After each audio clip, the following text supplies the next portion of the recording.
महाराष्ट्रात म्हणजे आपण पुरोगामी महाराष्ट्र म्हणतो, फुले शाहू आंबेडकरांचा महाराष्ट्र म्हणतो, इथं सगळे समाज गुण्यागोविंदाने राहतात. पण गेल्या काही दिवसात मराठा आणि ओबीसी या जे काही आंदोलनं सुरू झाली त्याच्यामुळे महाराष्ट्रात गावागावात उभी फूट पडल्याचं दिसतंय. जे लोक एका ताटात जेवायचे, मित्र म्हणून एकत्र फिरायचे, त्यांच्यामध्ये आता वादविवाद होताना दिसत आहेत आणि विचित्र वातावरण गावागावात झालेलं आहे. राजकारण होतं, निवडणुका येतात, निवडणुका जातात, पण त्याच्या पलीकडे जाऊन महाराष्ट्रात ही परिस्थिती होऊ नये असं तुम्हाला वाटत असेल, त्याच्यासाठी काय करायचं नेमकं ठरवलंय?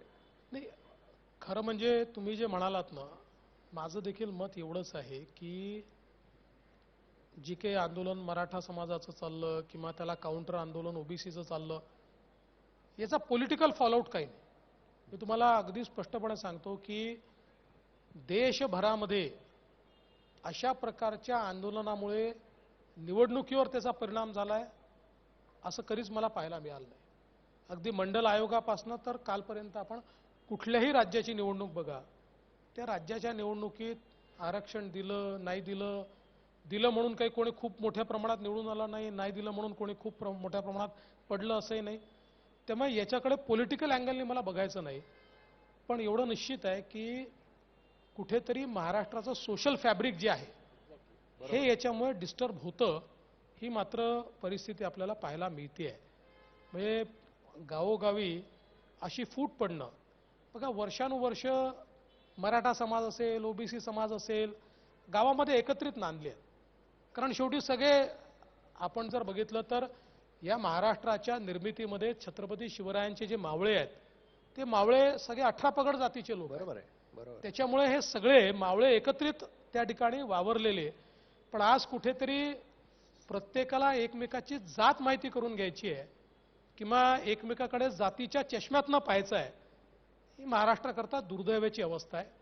पण मला असं वाटतं की शेवटी ही जी काय आंदोलन होतात ही देखील महत्त्वाची असतात, कारण आपल्या समाजाला अधिक संधी मिळाली पाहिजे, समाजातल्या तरुणाईचा विकास झाला पाहिजे, अशा प्रकारची भावना असते. आणि म्हणून या आंदोलनांकडे सकारात्मक भूमिकेतनं आम्ही पाहतो आहोत. आणि म्हणून आमचे मुख्यमंत्री एकनाथरावजी शिंदे यांच्या नेतृत्वात आम्ही हा निर्णय केला आहे, मराठा समाजाला आम्ही आरक्षण देणारच आहोत. आणि ते आरक्षण देताना कुठेही ओबीसी समाजावर अन्याय होईल असा निर्णय आम्ही करणार नाही. ओबीसी समाजाला पूर्ण प्रोटेक्ट करून आम्ही मराठा समाजाच्या ज्या अडचणी आहेत त्या दूर करू. देवेंजी, आपण आता अधिवेशन विशेष घेणार यासाठी आरक्षणासाठी, परंतु आरक्षण देण्याचं आपल्या हातात आहे का?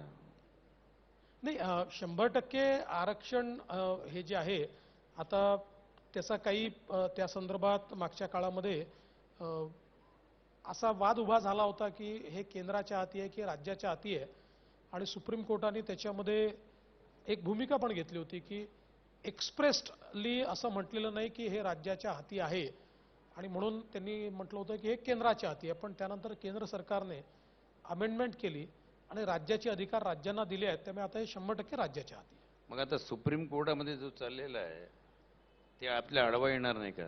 नाही, सुप्रीम कोर्टाने आता आम्ही आरक्षण देताना काय केलंय की मागच्या वेळी आम्ही आरक्षण दिलं ते हायकोर्टमध्ये टिकलं, पण सुप्रीम कोर्टात टिकू शकलं नाही. सुप्रीम कोर्टाने काही त्याच्यावर ऑब्झर्वेशन्स केले आणि in the light of those observations आम्ही जो काही आता डेटा गोळा करतो आहोत हा त्या संदर्भात करतो आहोत. म्हणजे सुप्रीम कोर्टाने जे डिफेक्ट काढले आहेत किंवा जे डेफिसिट दाखवलं आहे ते डेफिसिट आणि डिफेक्ट दूर करणाराच डेटा आज आमच्या सर्वेच्या माध्यमातून जमा होतोय. आणि तो जर डेटा प्राथमिकदृष्ट्या जो काही आम्ही पाहतोय तो योग्य डेटा येतोय, पण आज त्याच्यावर पूर्ण बोलता येणार नाही. कंप्लीट डेटा आणि त्याचा रिपोर्ट आल्यानंतर मला असा विश्वास आहे की बेस्ड ऑन दॅट सुप्रीम कोर्टाने जे डिफेक्ट आणि डेफिसिट सांगितलं होतं ते आम्ही मेक गुड करू शकू आणि आम्ही हे आरक्षण देऊ शकू. मग ते जरांगेंना मंजूर होईल का ते? बघा, जरांगेंना मंजूर होईल का किंवा अजून कोणाला मंजूर होईल का यापेक्षा मराठा समाजाला मंजूर होईल का हा आमचा विचार आहे. आणि ते त्यांचे प्रतिनिधी आहेत आणि ते उपोषणाला बसलेले आहेत. बरोबर आहे. आमचा प्रयत्न असा आहे की समाजाला ते ऍक्सेप्ट झालं पाहिजे. आणि मला वाटतं म्हणजे मला असं वाटतं की समाजाला ऍक्सेप्ट होईल आणि जरांगेंना ऍक्सेप्ट व्हायला पाहिजे.